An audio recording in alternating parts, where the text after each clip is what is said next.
अस्सलाम वालेकुम student. Class 11 AQB पास paper solving series की एक और वीडियो के साथ आपके सामने हाजिर हूँ। इसमें मैं लास्ट टाइम की वीडियो में मैंने 3 क्वेश्चन सॉल्व किए थे और मैंने डिटेल में डिस्कस किया था चीज़ों के बारे में। जो जो डिस्कस मैं कर सकता हूँ मैं कर रहा हूँ।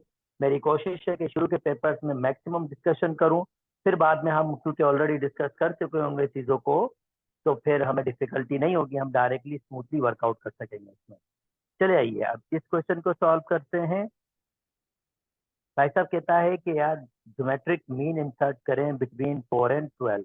अभी ज्योमेट्रिक मीन का ज्योमेट्रिक मीन का फार्मूला क्या होता है वो डिस्कस कर लेते हैं, और फिर ये इंसर्ट करने हैं 2 ज्योमेट्रिक मीन, उसके बारे में भी आपको आइडिया दे देते हैं। फिर इसका सेकंड पार्ट जो है उसको भी देख लेते हैं वो क्या कहना चाह रहा है वहाँ पे। ओ ओके, तो लेट मी स्टार्ट विद, यार जब एक ज्योमेट्रिक मीन इंसर्ट करना होगा तो इसका मतलब क्या होता है। अच्छा, ये ध्यान में रखेंगे, मैं अज्यूम कर रहा हूँ कि आपने मेरी ऑलरेडी एमसीक्यूज की वीडियोस देखी हैं, क्योंकि मैंने वहां पर ज्योमेट्रिक मीन का ज्योमेट्रिक सीक्वेंस का फार्मूला ड्राइव किया हुआ है।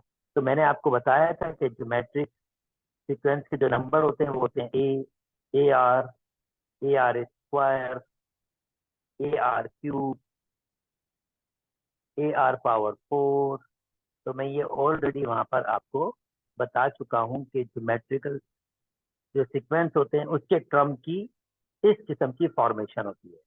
ओके नाउ, अब अगर आपके पास 2 नंबर्स हों ए बी, और आपको एक नंबर इसमें इंसर्ट करना हो इस तरह से कि वो जो सीक्वेंस है वो ज्योमेट्रिकल सीक्वेंस बन जाए, जिस नंबर को मैं जी कह रहा हूँ, तो मुझे पता है ज्योमेट्रिकल सीक्वेंस की खासियत क्या होती है। अगर मैं सेकंड को फर्स्ट से डिवाइड करूं तो वो एग्जैक्टली बराबर आएगा, सेम नंबर आएगा अगर थर्ड को सेकंड से डिवाइड करूं, क्योंकि इनका कॉमन रेशियो सेम होता है। ओके नाउ, अगर मैं सिंप्लीफाई करूं ए, ओके ए बी, ये ए है, दिस इज ए।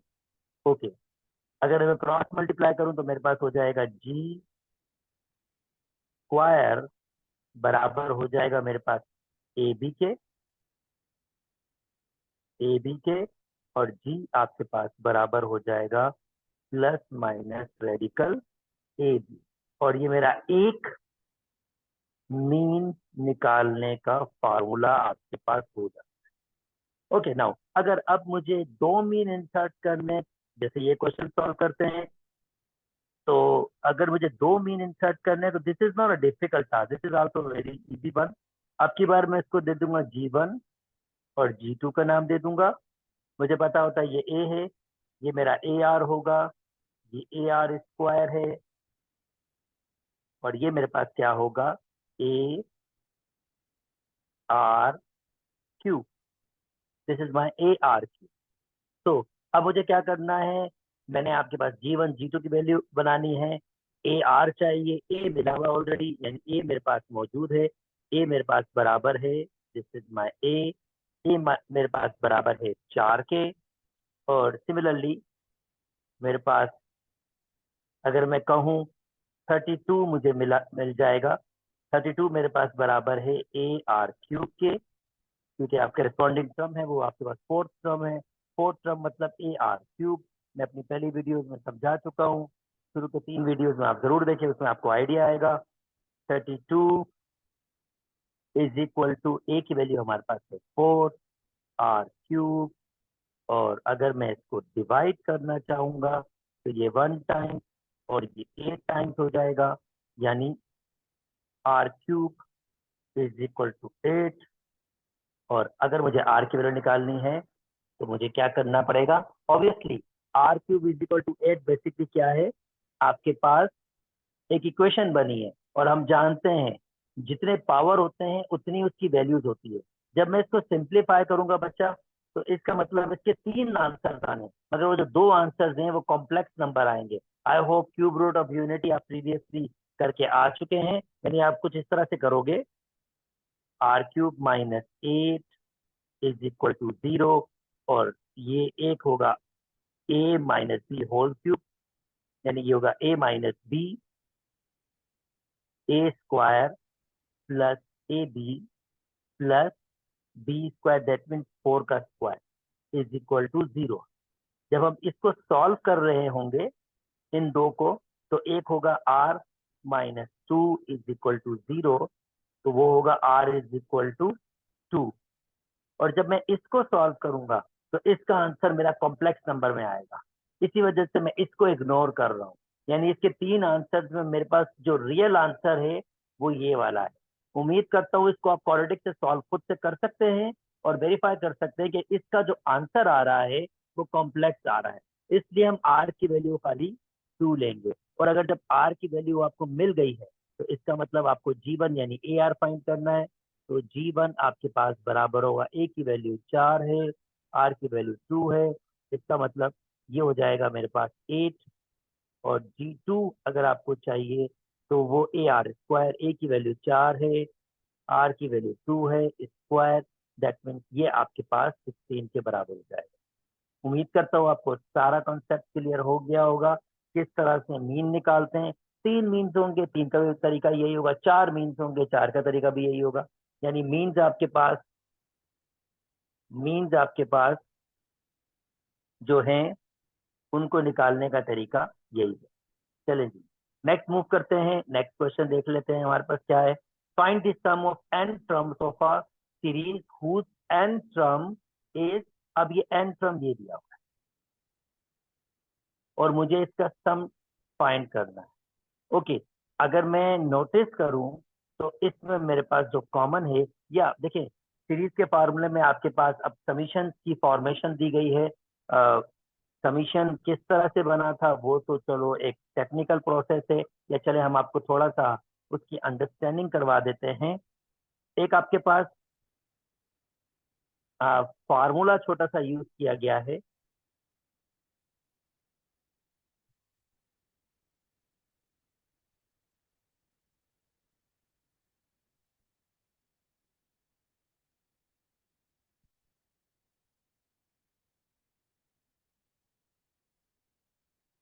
ये आपके लास्ट एसलोस एम, सॉरी ये एम होगा, आपके लास्ट एसलोज हैं जिसमें आपके पास दिया हुआ है, यानी इस ये आपके पास समीशन के एसलोज हैं जिसमें आपके पास दिया हुआ है कि आप sum of first natural number add करके बताओ, sum of a square of first natural number add करके बताओ, sum of a cube of first natural number add करके बताओ। तो उसके जो फार्मूलाज डेवलप होते हैं वो कुछ इस आइडेंटिटी से डेवलप होते हैं। पहले मैं आपको ये बता दूं बेसिकली मैं करना क्या चाहता हूँ। दरअसल मेरे पास जो एस्ट्रोस है वो ये है कि भाई मुझे first N natural number add करने,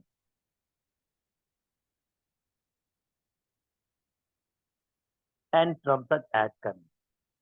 अब इसका फार्मूला तो हमें एसएन देता है, मैं एसएन से निकाल सकता हूं इसको। मैं उम्मीद करता हूं मैं एसएन एक्सप्लेन कर चुका हूं, ये बात मेरी समझ आ रही होगी आपको। अच्छा, अब मुझे ये भी फाइंड करना है, sum of square of first natural number. अब sum of square of first natural number ये भी मुझे एन टर्म तक ऐड करने हैं, यानी दूसरे अल्फाज में ये होगा एन स्क्वायर होगा, एन स्क्वायर तक जाएगा आपके पास। अब बेसिकली ये 1 4 9 16 ये तो आपके पास अर्थमेटिक सीक्वेंस है ही नहीं भाई, ये तो अर्थमेटिक सीक्वेंस है, इसको तो हम सॉल्व कर सकते हैं एसएन से, मगर ये अर्थमेटिक सीक्वेंस है ही नहीं, तो इसको कैसे ऐड किया जाए, ये हमारे लिए क्वेश्चन है। सिमिलरली ऐसे sum of first N cube natural number, sum of a cube of first N natural number को ऐड करना है, यानी कुछ ये नंबर्स को ऐड करने की बात हो रही है, एन टर्म्स तक ऐड करना है, ये ऐड हो रहे हैं आपके पास।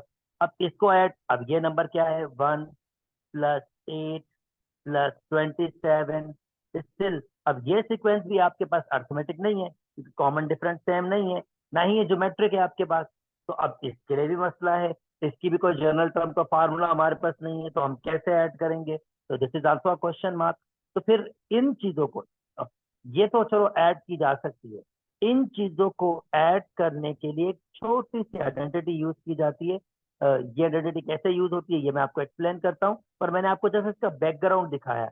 कि भाई साहब ये जो सारी चीजें है ना, ये सारी चीजें, इनको ऐड करने के लिए एक ये आइडेंटिटी यूज की गई, जिसके जरिए नोट कीजिएगा कि इनकी वैल्यूज को फाइंड करने के काबिल, यानी वो इनका सम फाइंड करने के काबिल है आपके पास। यानी अगर मैं इसका लिखूंगा, मैं अभी आपको समीशन का भी थोड़ा सा आइडिया देता हूँ कि इसको एडिशन के फॉर्म में किस तरह लिखते हैं, फिर मैं आपको बताता हूँ कि इसको सम किस तरह लिखा जाता है। पहले मुझे थोड़ा बहुत समीशन के बारे में आइडिया देना पड़ेगा, फिर मैं इस आइडेंटिटी के आपके पास आता हूँ। तो मैं आपको थोड़ा रिवाइज एक कॉन्सेप्ट कर रहा हूँ कि ये समीशन वगैरह होते क्या है। भाई साहब 1 + 2 + 3 + 4 + 5 + 6 और ये आपके पास 20 तक गया है। अब मुझे इसको प्रिसाइज फॉर्म में लिखना है। प्रिसाइज फॉर्म का मतलब जरा शॉर्ट फॉर्म में लिख दो भाई इसको। तो मैं इसको जरा प्रिसाइज फॉर्म में ऐड करना चाहता हूँ, लिखना चाहता हूँ कि प्रिसाइज फॉर्म में मैं किस तरह से लिखूं। तो प्रिसाइज फॉर्म क्या होगी, इसकी प्रिसाइज फॉर्म लिखने का आइडिया ये होता है समीशन। इसका मतलब होता है ऐड करना। और अगर मैं इसकी जनरल टर्म देखूं तो ये सिंपली के है, इसकी जनरल टर्म। के मतलब अगर मैं 1 पुट करूंगा तो 1 आ जाएगा, 2 पुट करूंगा तो 2 आ जाएगा, 3 पुट करूंगा तो 3 आ जाएगा, 4 पुट करूंगा तो 4 आ जाएगा। तो इसकी जनरल टर्म के है। अच्छा, ये स्टार्ट हो रहा है के आपके पास 1 से लेकर और कितने टर्म्स तक है, ये 20 टर्म्स तक है। अब इस भाई साहब का जो मतलब है ना, वो सिंपली ये है। इसका मतलब ये है कि यार आप क्या करो, के की जगह 1 पुट करोगे तो 1 आएगा, फिर इसको जमा करो, के की जगह आप 2 पुट करो तो 2 आ जाएगा, क्योंकि जनरल टर्म आपके पास 2 है। प्लस भाई जब के की जगह 3 पुट करो तो 3 आ जाएगा आपके पास, के की जगह 4 पुट करो तो भाई साहब 4 आ जाएगा आपके पास। और कहाँ तक पुट करना है आपने, 20 तक। अब ये इसको, यानी इसको प्रिसाइज वे में लिखने की टेक्निक है समीशन। यानी अगर मेरे पास ऐसे लिखा हुआ है ना, k = 1, 20, या चलो मैं इसको 5 तक दे देता हूँ, और मेरे पास एक जनरल टर्म दी हुई है 2n - 1। तो बेसिकली क्या है, के की जगह 1 पुट करो, 2 - 1 यानी 1 होगा, प्लस के की जगह 2 पुट करोगे, 4 - 1 3 होगा, प्लस के की जगह 3 पुट करो, दैट मीन 6 - 1 5 होगा, प्लस के की जगह 4 पुट करो, 8 - 1 7, और के की जगह 5 पुट करो, 10 - 1 9। तो ये जो टर्म्स है ना, मैंने इनको प्रिसाइज वे में लिखा है, ये समीशन के फॉर्म में। यानी समीशन क्या करता है, आपको प्रिसाइज वे में लिखने की टेक्निक देता है। यानी अगर मेरे पास दिया होगा, फॉर एग्जाम्पल जैसे मैं आपको उसमें एडिशन के फॉर्म में ही कुछ आपको बता देता हूँ, 2 + 5 प्लस आपके पास 8 + 11 प्लस, और ये फर्क कर रहे हैं, ये 15 टर्म्स तक जा रहा है, 15 टर्म्स तक। तो पहले मुझे इसकी जनरल टर्म बनानी होगी, और आप देख सकते हैं अर्थमेटिक सीक्वेंस है, तो इसकी जनरल टर्म ए एन या के एन जो भी आप बनाते हैं, आपकी मर्जी है। ए एन बराबर होगा a + n - 1। एन इस वक्त हमारे पास है 50, पर मैं उसको एन के फॉर्म में ही रख रहा हूँ, n - 1, या चलो के की फॉर्म में रख रहा हूँ, क्योंकि ये के की फॉर्म में शक्ल में दे रहा हूँ तो के की फॉर्म में रख रहा हूँ, k - 1, और डी की वैल्यू मेरे पास है 3। और अगर मैं इसको सिंप्लीफाई करूंगा तो 3k - 3 + 2 दैट मीन्स -1, ये हो जाएगा 3k - 1। यानी इसकी जो टर्म होगी वो क्या होगी, 3k - 1। यानी अगर मैं 1 पुट करूंगा इसके अंदर तो 3 × 1 = 1 -1 2 आ जाएगा, 2 पुट करूंगा तो 6 - 1 5 आ जाएगा, 3 पुट करूंगा तो आपके पास 9 - 1 8 आ जाएगा। तो अगर मुझे इसको प्रिसाइज फॉर्म में लिखना है तो मैं कैसे लिखूंगा, समीशन k = 1, कितनी टर्म्स है 50 तक, तो मैं इसको 50 लिखूंगा और इसकी जनरल टर्म लिख दूंगा 3k - 1। और इस भाई साहब का एग्जैक्टली मतलब ये, मैं उम्मीद करता हूं समीशन आपको समझ आ गए होंगे। तो ये मैं उम्मीद करता हूं कि आपको समीशन आ गए होंगे। चलें जी, अब मैं किस चीज पे इंटरेस्टेड हूँ, अगेन देखें, मैं थ्योरी को एक्सप्लेन कर रहा हूँ, मुझे पता है पास्ट पेपर थोड़े बड़े हो जाएंगे, थोड़ा लेंथी हो जाएंगे, पर वंस अगर आप थ्योरी समझ लेंगे उसके बाद मैं स्मूथली तेज से मूव कर सकूंगा पास पेपर्स में। तो नेक्स्ट आपके पास क्या है? अब मैं चाहता हूं कि मुझे इस भाई साहब को ऐड करना है, यानी जो मेरे एसएलओज हैं उनकी डिमांड है कि इस भाई साहब को ऐड करें। ये मेरे पास के टर्म तक हो रहा है, तो मैं कहूंगा यार इसका मतलब मुझे प्रिसाइसली क्या करना है, k is equal to 1 to, अच्छा ये एन टर्म तक जा रहा है, k is equal to n term लिखूंगा मैं, k is equal to 1 to n। और इसकी अगर जनरल टर्म देख रहा हूँ तो ऑब्वियसली इसकी जनरल टर्म मेरे पास क्या होगी, सिंपली के। 1 2 3, तो इसकी जनरल टर्म क्या होगी, सिंपली के। मुझे ये फाइंड करना है, नंबर 1। सिमिलरली अगर ये होगा आपके पास 1 + 2, 1 का स्क्वायर +2 का स्क्वायर +3 का स्क्वायर +4 का स्क्वायर, और ये भी मेरे पास एन टर्म तक जमा हो रहा है, तो इसकी जनरल टर्म आप देख सकते हैं वो क्या होगी, summation k is equal to 1 to n। Simply ये के का स्क्वायर हो जाएगा, यानी इसमें 1 पुट करूंगा तो 1 का स्क्वायर, 2 पुट करूंगा तो 2 का स्क्वायर, और ये एन टर्म्स तक होगा। यानी मुझे ये फाइंड करना है, और मेरा टारगेट क्या होगा, दिस वन, क्यूब।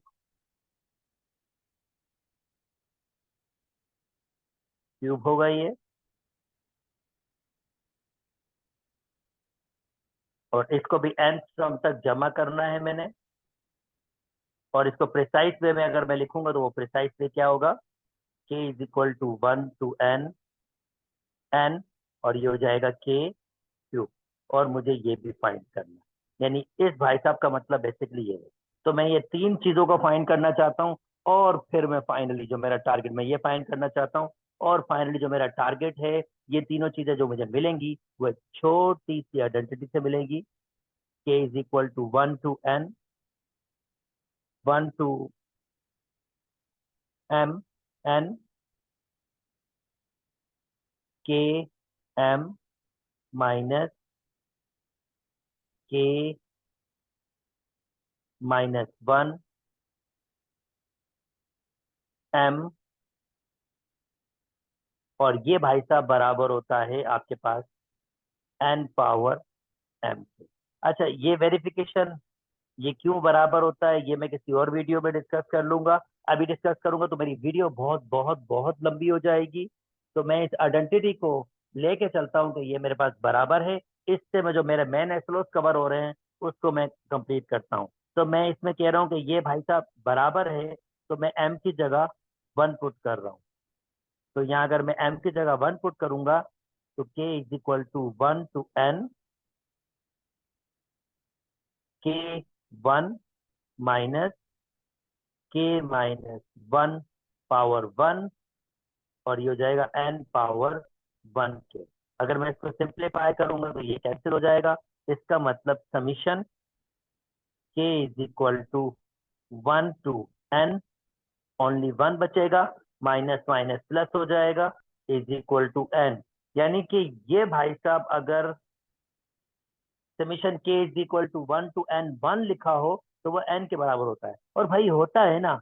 इसका मतलब क्या है, इसका मतलब ये है कि जो 1 है n टाइम्स तक जमा हो रहा है, यानी इस भाई साहब का मतलब क्या है, ये जो 1 है ये n टाइम्स तक आपके पास जमा हो रहा है, ये n टर्म्स तक जमा हो रहा है। तो बहुत सिंपल है ना यार। देखो, अगर ये 2 है, कितनी दफा जमा हो रहा है, 4 दफा, तो मैं कहूंगा यार 4 दफा 2 जमा हो रहा है।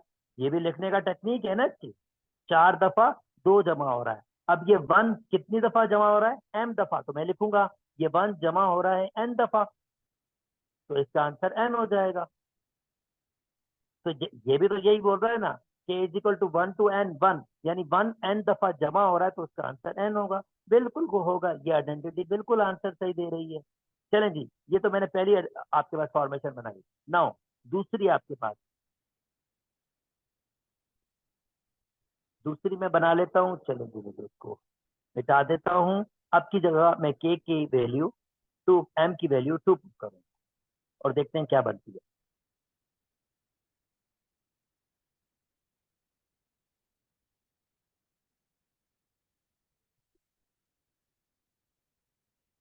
m की जगह अब की बार मैं पुट कर रहा हूँ 2, इसी में 2 पुट कर रहा हूँ। Okay, summation k is equal to 1 to n k power 2 minus k minus 1 power 2 is equal to n power 2। इसको सिंप्लीफाई करूंगा तो अंदर फार्मूला बन जाएगा, summation k is equal to 1 to n, ये हो जाएगा मेरे पास k square minus k square plus k, मैं माइनस से मल्टीप्लाई भी कर रहा हूँ, 2k और माइनस 1 n स्क्वायर, और फर्दर सिंप्लीफाई कर लेता हूँ तो ये के स्क्वायर भाई साहब कैंसिल हो जाएगा। अब समीशन दोनों से मल्टीप्लाई होगा, summation k is equal to 1 to n, ये 2k माइनस, अब ये 1 दिया हुआ है। Okay, summation k is equal to 1 to n, ये मैंने 1 से मल्टीप्लाई कर लिया और ये किसके बराबर होगा, n स्क्वायर के। भाई समीशन से 2 बाहर ले जाएं बेशक, कोई फर्क नहीं पड़ता, 2 मल्टीप्लाई कर रहा है सब टर्म के साथ, समीशन के साथ हर टर्म के साथ मल्टीप्लाई कर जाएगा, अगर बाहर भी है समीशन के माइनस, और मैं अभी थोड़ी देर पहले करके आया हूँ कि ये भाई साहब n के बराबर होता है, अभी मैंने फार्मूला डेवलप किया इसका, n के बराबर होता है, और ये n स्क्वायर, n को वहां शिफ्ट करेंगे तो ये हो जाएगा 2 summation k is equal to 1 to m 1 to n k square is equal to n square plus n, दोनों n में कॉमन आपके पास है, summation k is equal to 1 to n, यहाँ से n कॉमन ले लेता हूँ तो आपके पास आएगा n प्लस 1, और डिवाइड में हमारे पास 2 उधर से आ जाएगा, और ये summation k is equal to 1 to n k, ये स्क्वायर नहीं ओनली k था, सॉरी ऊपर से k आता चल आ रहा है, समीशन k ये हमारे पास हो जाएगा 1 के, यानी याद कीजिए summation k is equal to 1 to n, only k का मतलब क्या था, 1 प्लस 2 प्लस 3, और ये n टर्म्स तक जमा हो रहा था, और इसकी मैंने फार्मूला क्या डेवलप कर लिया, n प्लस 1 अपॉन 2, और आप चाहें तो एस एन वाले फार्मूले से भी कर सकते हैं इसको, और देखिए यही आएगा, एस एन बराबर होता है n अपॉन 2, यानी n की वैल्यू n ही है इसमें, और a की वैल्यू हमारे 2a होता है, तो a की वैल्यू हमारे पास 1 है, मैं फार्मूला ड्राइव करवा चुका हूँ ऑलरेडी, a की वैल्यू 1 है, n की वैल्यू n माइनस 1, और d की वैल्यू भी हमारे पास इसमें 1 है, और अगर मैं इसको सिंप्लीफाई करता हूँ तो ये हो जाएगा n upon 2 n minus 1 plus 2, यानी कि n प्लस 1, और आप नोटिस कीजिए यही चीज मैंने यहाँ पर ड्राइव की है। ओके, रिमेनिंग जो दो वैल्यूज है मैं उसको डायरेक्टली लिख रहा हूँ सब। ओके, ओके जी, तो रिमेनिंग जो दो वैल्यूज हैं वो मैं आपके पास डायरेक्टली लिख रहा हूँ, यानी अगर आपको फाइंड करना होगा summation k is equal to 1 to n k square, यानी आपको क्या पुट करना होगा, m की जगह 3 पुट करना होगा, पहले मैंने 2 पुट किया था, 3 पुट करेंगे तो बचा k स्क्वायर आ जाएगा, और अगर m की जगह 4 पुट करेंगे तो फिर इसका मतलब आपके पास k क्यूब आ जाएगा। तो उसी फार्मूले में जो मैंने अभी आपके सामने डिस्कस किया है, ये दो वैल्यूज पुट करेंगे तो रिमेनिंग भी फाइंड कर सकते हैं। मैं डायरेक्टली स्टेटमेंट लिख रहा हूँ, अगर समीशन k स्क्वायर होगा तो वो बराबर होगा n plus 1 2n plus 1 upon 6, यानी जब हम सिंप्लीफाई करेंगे तो ये बच जाएगा, और summation k is equal to 1 to n k power 3 आपके बराबर होगा n प्लस 1 अपॉन 2, और ये हो जाएगा पावर इस पे होल स्क्वायर होगा। आई होप आपको ये आइडेंटिटी समझ आ गई होंगी, रिमेनिंग बिल्कुल आपने खुद नहीं, मैंने निकाली नहीं है, पर कोई मुश्किल नहीं है, n की जगह 3 पुट करोगे सिंप्लीफाई करोगे ये बनेगा, n की जगह 4 पुट करोगे सिंप्लीफाई करोगे ये बनेगा, जैसे मैंने m की जगह 2 पुट किया था और 1 पुट किया था और मैंने आइडेंटिटी बना ली थी। चले आइए अब क्वेश्चन सॉल्व करने के हम काबिल हैं। Find the sum of n term of a series, मुझे सम फाइंड करना n term of a series whose general term, यानी दूसरे अल्फाज में यही तो बोल रहा है, आप सम फाइंड करें k is equal to 1 to n और सीरीज क्या दिया हुआ है ये, तो मैं इसको के की फॉर्म में लिख रहा हूँ सिर्फ ये समीशन के लिए, 4k³ -2k। इसका मतलब वही है, जैसे ये कह रहा है find the sum of n term, मैं क्या फाइंड कर रहा हूँ, n term k is equal to 1 to n, यानी कि इसकी एन ट्रम ऐड कर रहा हूँ, हुज जनरल ट्रम दी हुई थी, जैसे मैं आपके सामने बना रहा था, आपकी बार ऑलरेडी दी हुई है, मैं उसको यहाँ रखूंगा और सिंप्लीफाई करूंगा। So find the sum of n term of a series whose nth term is this one. तो मैंने nth ट्रम को के की फॉर्म में क्यों लिखा है, सिंपली के की वेरिएबल में लिखना है मैंने, इसलिए मैंने के फॉर्म में, कोई क्वेश्चन चेंज तो नहीं हुआ भाई। अब जाहिर बात है एन की जगह 1 पुट करोगे आपके पास तो पहली टर्म आ जाएगी, एन की जगह 2 पुट करोगे तो दूसरी टर्म आ जाएगी। सिमिलरली यार के की जगह 1 पुट करोगे तो पहली टर्म आ जाएगी, के की जगह 2 पुट करोगे। वेरिएबल चेंज करने से क्या फर्क पड़ता है, वैल्यूज तो चेंज होंगी नहीं। 1 पुट करेंगे यहाँ पर भी आंसर आएगा आपके पास 4, 1 -2 मतलब 2, और यहाँ पर 1 पुट करोगे तो वही आपके पास आंसर आएगा।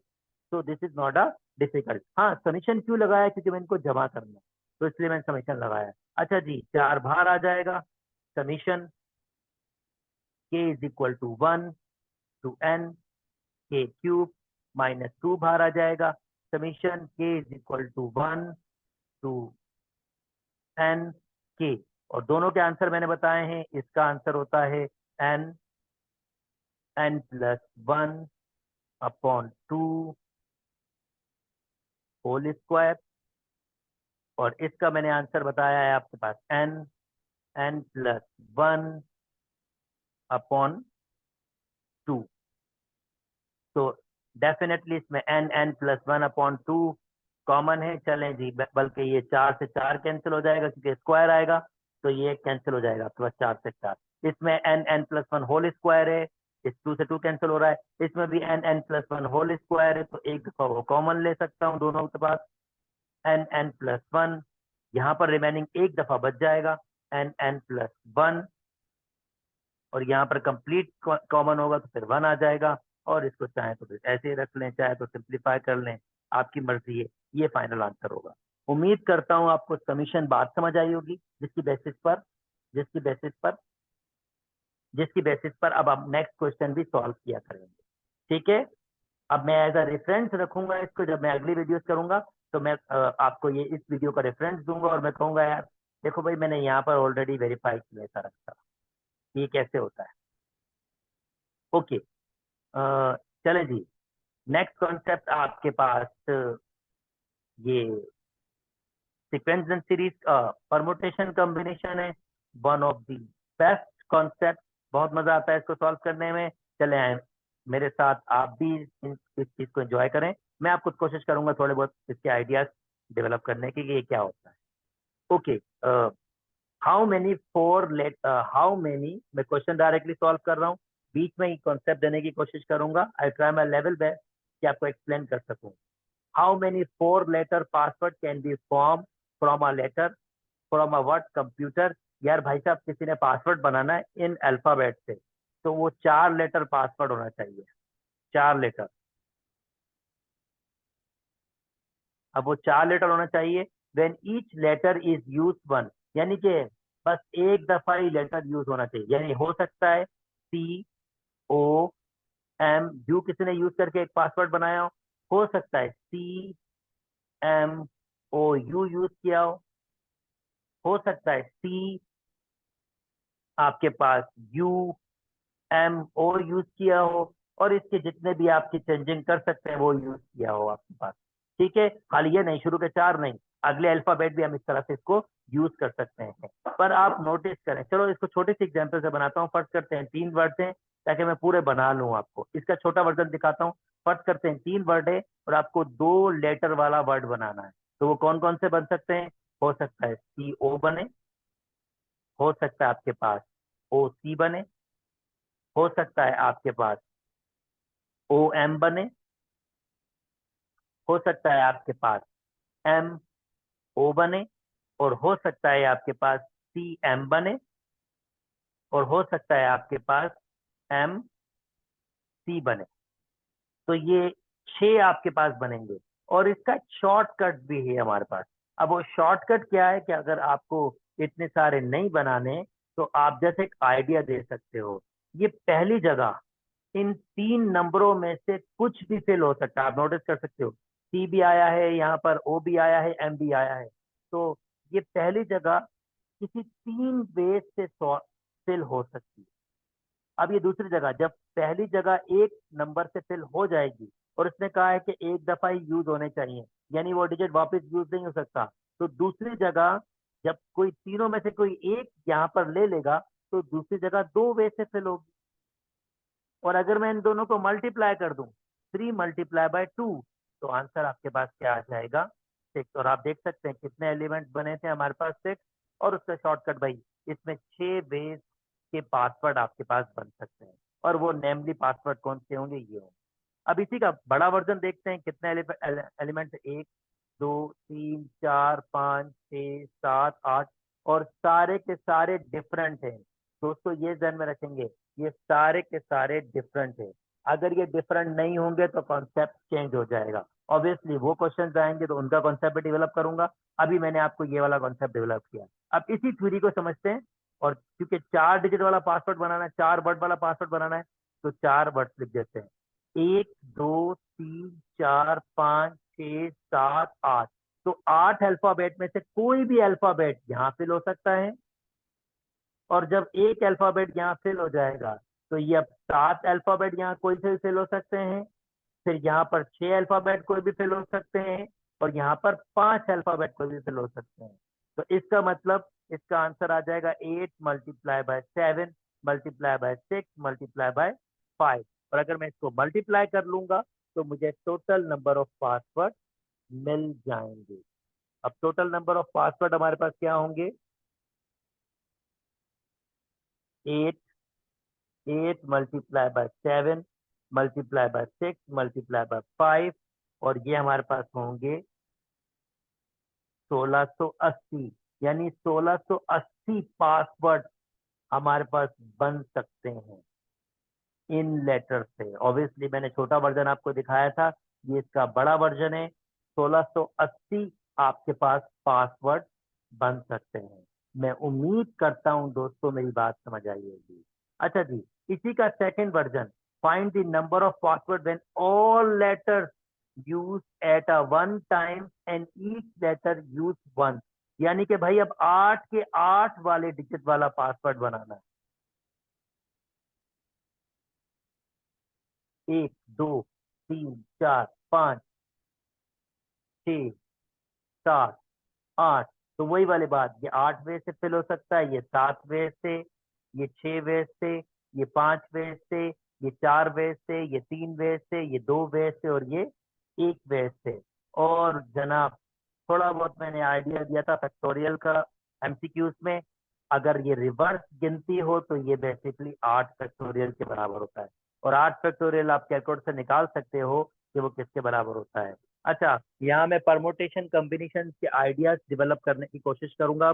मुझे पता है मैंने क्वेश्चन सॉल्व कर लिए, पर मैं इसको परमुटेशन के साथ किस तरह सॉल्व कर सकता हूँ, और परमुटेशन का फार्मूला भी इसी एग्जाम्पल से मैं ड्राइव करने की कोशिश करूंगा। जस्ट परमुटेशन, कॉम्बिनेशन नहीं, क्योंकि कॉम्बिनेशन का ये क्वेश्चन नहीं है, परमुटेशन का क्वेश्चन है। और हम कैसे पहचानेंगे क्वेश्चन परमुटेशन का कब होता है और कॉम्बिनेशन का कब होता है, ऑब्वियसली मुझे उसको भी आइडिया देना है। तो चलें इसी क्वेश्चन को थोड़ा सा और मॉडिफाई कर लेते हैं। मतलब मैं इसके जरिए आपको फार्मूला ड्राइव करवाता हूं। अगर पिछली एग्जाम्पल देखें तो आपके पास 8 लेटर्स थे, जिसे मैं 8 ऑब्जेक्ट कह सकता हूं।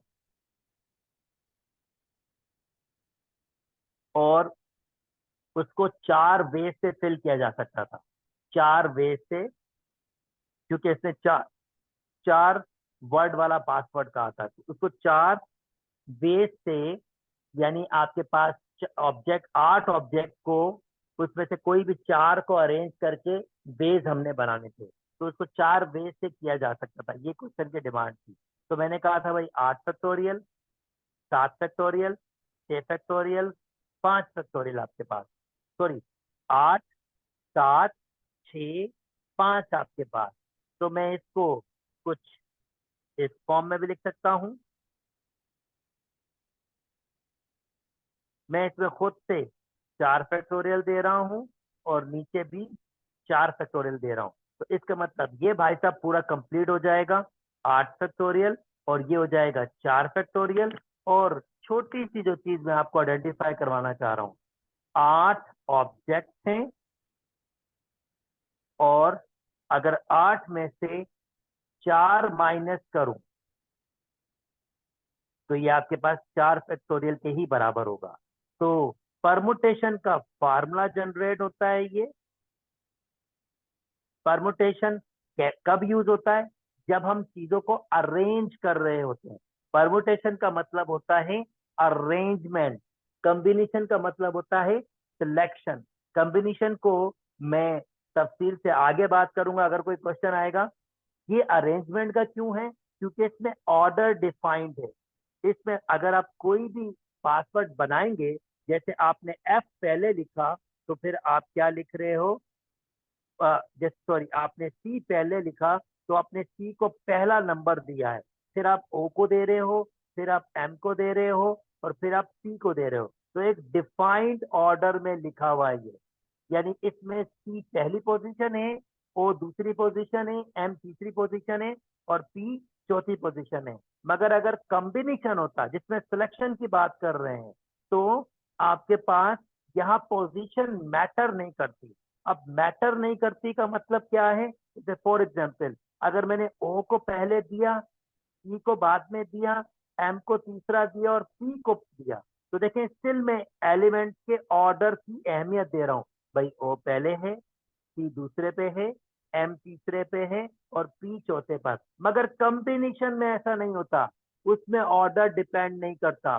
वो कहता है भाई ये हो या ये हो, अरे आपके पास जो आपने सिलेक्ट किया चीज वो सेम ही है, वो एक ही बात है, वो अलग बात नहीं है, क्योंकि उसमें ऑर्डर की कोई अहमियत नहीं होती। तो परमुटेशन और कॉम्बिनेशन में वाज़ेह फर्क ये होता है कि परमुटेशन में हम ऑर्डर की अहमियत रखते हैं।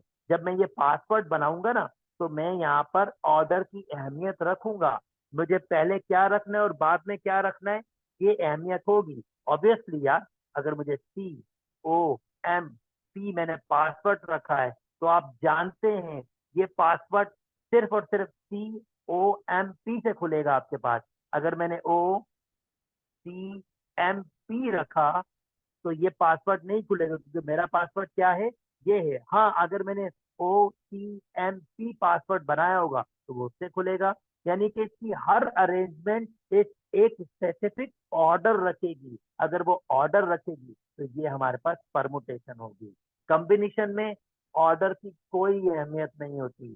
वो इन दोनों को वो एक ही मानेगा, क्योंकि वो कहता है भाई ये ऑर्डर। अब ऐसे क्वेश्चन, ऐसे सिनेरियोस कौन से होते हैं ये मैं डिस्कस करूंगा आहिस्ता आहिस्ता। डोंट वरी, उसमें मैं बात जाऊंगा, पर फिलहाल फिलहाल मैं आपको जस्ट परमुटेशन का आइडिया दे रहा हूँ। ओके, जैसे मैंने आपके सामने ये डिस्कस किया, 8 7 6 5, इसको मैं लिख सकता हूँ 8 - 4। और नोटिस करें 8 ऑब्जेक्ट थे और 4 टाइम्स उसको अरेंज करना था। तो मैं एक किस्म का फार्मूला जनरेट कर रहा हूँ। 8 ऑब्जेक्ट थे, और 8 ऑब्जेक्ट में से 4, अगर आप यानी आर कह सकता हूँ, आर आपके पास अरेंजमेंट 8 टाइम्स आपने उसको अरेंज करना था, और ये फैक्टोरियल, और ये आपके पास परमुटेशन का फॉर्मूला आपके पास ड्राइव हो गया। ये आपके पास परमुटेशन का फार्मूला ड्राइव हो गया। उम्मीद करता हूँ ये मेरी परमुटेशन का जो मैंने फार्मूला ड्राइव किया है, ये आपको बात समझ आई होगी। चलें जल्दी से मैं अब नेक्स्ट कॉन्सेप्ट पे चला जाता हूँ। अगेन बेटा, मैं जितने पास पेपर सॉल्व करूंगा मैं आगे बढ़ता जाऊंगा, मतलब कॉन्सेप्ट को और एक्सप्लेन करता जाऊंगा। अभी जो मेरा क्वेश्चन था उसकी रिक्वायरमेंट से जो मैं एक्सप्लेन कर सकता था वो मैंने एक्सप्लेन किया। उम्मीद करता हूँ मेरी बात आपको समझ आ रही होगी। अगर कोई बात समझ नहीं आए तो कमेंट में मुझसे पूछ सकते हैं। चलें जल्दी से ये प्रोबेबिलिटी का कॉन्सेप्ट थोड़ा बहुत डिस्कस कर लेते हैं। ये क्वेश्चन आसान सा है तो मैं इसको डिस्कस कर लेता हूँ। प्रोबेबिलिटी का मतलब होते हैं चांसेस, और प्रोबेबिलिटी में भी आप ये परमुटेशन कॉम्बिनेशन यूज कर रहे होते हो। जैसे देखो मैं यहाँ आपको यूज करके दिखाता हूँ। प्रोबेबिलिटी का मतलब होता है प्रोबेबिलिटी ऑफ इवेंट ए, का मतलब होता है possible outcome, sorry favourite outcome, हम इसको ऐसे कहते हैं। फेवरेट आउटकम मैं शॉर्ट फॉर्म में लिख रहा हूं, डिवाइडेड बाय पॉसिबल आउटकम। अब ये बेसिकली क्या होता है मैं इसको तफसील से बात करता रहूंगा नेक्स्ट वीडियोस में, पर यहाँ पर मैं जस्ट थोड़ा बहुत उसको आइडिया दे रहा हूँ। Here I write a sample space of a experiment when three coins are tossed simultaneously। यार सैंपल स्पेस का मतलब होता है कि अगर आपके पास तीन कॉइन टॉस हो रही है, तीन कॉइन एक साथ टॉस हो रही है, तो कॉइन में क्या आ सकता है, या तो हेड आ सकता है या आपके पास टेल आ सकता है। अब अगर तीन एक साथ कॉइन टॉस हो रही है, तो हो सकता है पहले कॉइन में हेड आए, दूसरे में भी हेड आए, और तीसरे में हेड आए, तीनों में ही हेड आए। हो सकता है पहले में हेड आए, दूसरे में हेड आए, पर तीसरे में टेल आ जाए। हो सकता है पहले में हेड आए, दूसरे में टेल आ जाए, और तीसरे में हेड आ जाए। यानी ये इस तरह से तीन पॉसिबिलिटीज आपके पास हो रही है। और हो सकता है कि जनाब पहले में टेल आ जाए और फिर आपके पास दूसरे में हेड और हेड आ जाए। अच्छा जी, ये पॉसिबिलिटी चार दी। अब देखें और पॉसिबिलिटीज कौन कौन सी बन सकती है। मैंने कौन सा लिया कि यहाँ पर मैं एक दो हेड ले रहा था और एक टेल ले रहा था, तो उसकी बनी ये तीन से दो हेड। अब मैं क्या कर रहा हूँ, हो सकता है पहले में टेल आ जाए, दूसरे में टेल आ जाए, दूसरे में तीसरे में हेड आ जाए। हो सकता है पहले में टेल आ जाए, दूसरे में हेड आ जाए, तीसरे में टेल आ जाए। तो आप देखें मैं वही परमुटेशन ही तो यूज कर रहा हूँ, मैं वही परमुटेशन यूज कर रहा हूँ, उसको सॉल्व करने की कोशिश कर रहा हूँ। और फिर हमारे पास क्या है, ओके, अब हमारे पास टेल आ जाए, टेल आ जाए और हेड आ सकता है, और फाइनली मेरे पास टेल टेल टेल तीनों में आ सकता है। और ये मेरे पास 8 पॉसिबिलिटीज इसके अंदर है। ये हमारे पास सैंपल स्पेस होगा। सैंपल स्पेस का मतलब होता है जो जब तीन कॉइन क्रॉस करेंगे, जो भी उसकी पॉसिबिलिटीज हो सकती है वो आप बता दें। तो मेरे पास जो भी इसकी पॉसिबिलिटीज हैं वो मैंने बता दी। इसको बिल्कुल परमुटेशन के फॉर्म में कर सकते हैं, and this is not a difficult task.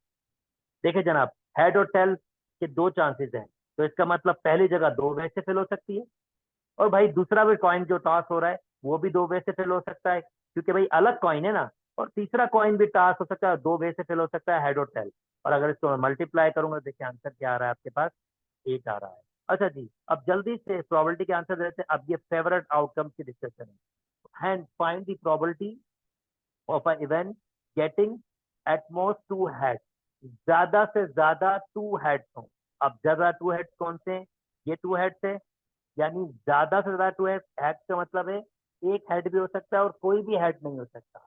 Almost at most two head, इसका मतलब दो हेड से ऊपर नहीं होना चाहिए।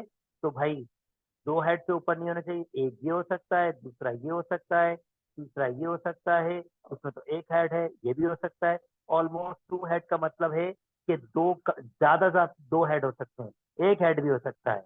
इसका मतलब ये भी हो सकता है, ये भी हो सकता है। और आपके पास इसने कहा था एट मोस्ट टू हेड, यानी ज्यादा से ज्यादा दो हेड होने चाहिए। तो कोई हेड ना हो तब भी चलेगा, क्योंकि उसने आपसे ये कहा है कि ज्यादा से ज्यादा टू हेड होने चाहिए। इसका मतलब दो हो सकते हैं, एक हो सकता है, और बिल्कुल नहीं हो सकता। तो इसका मतलब फेवरेट आउटकम्स आपके पास 8 हैं, और सैंपल स्पेस में टोटल आउटकम्स कितने थे हमारे पास, यानी पॉसिबल आउटकम्स, यानी सैंपल स्पेस हमारे पास, सॉरी, पॉसिबल आउटकम्स हमारे पास 7 है, और फेवरेट आउट यानी सॉरी फेवरेट आउटकम्स आपके पास 7 है, और पॉसिबल आउटकम्स आपके पास 8 है। This is 8। इसका मतलब probability of a event A, और ए इस वक्त क्या है, एट मोस्ट टू हेड। तो ए इस वक्त जो इवेंट है वो है एट मोस्ट टू हेड, और उसका आंसर आएगा हमारे पास 7/8। एग्जैक्टली वन हेड, सिर्फ एक हेड होना चाहिए। तो इसका मतलब एक हेड वाला ढूंढना पड़ेगा भाई, ये एक, ये दो, ये तीन। तो इसका मतलब फेवरेट आउटकम 3 है, सैंपल स्पेस 8 है। तो अगर मैं इस इवेंट बी को, इसको बी का नाम दे दूं, बी का मतलब एग्जैक्टली वन हेड, तो फिर इसकी प्रोबेबिलिटी आपके पास ये होगी। उम्मीद करता हूँ बात समझ आई होगी। अगर कुछ क्वेश्चन पूछना होगा तो आप कमेंट में मुझसे पूछिएगा। यहीं तक रखते हैं, अपना ख्याल रखिएगा। अल्लाह हाफ़िज़।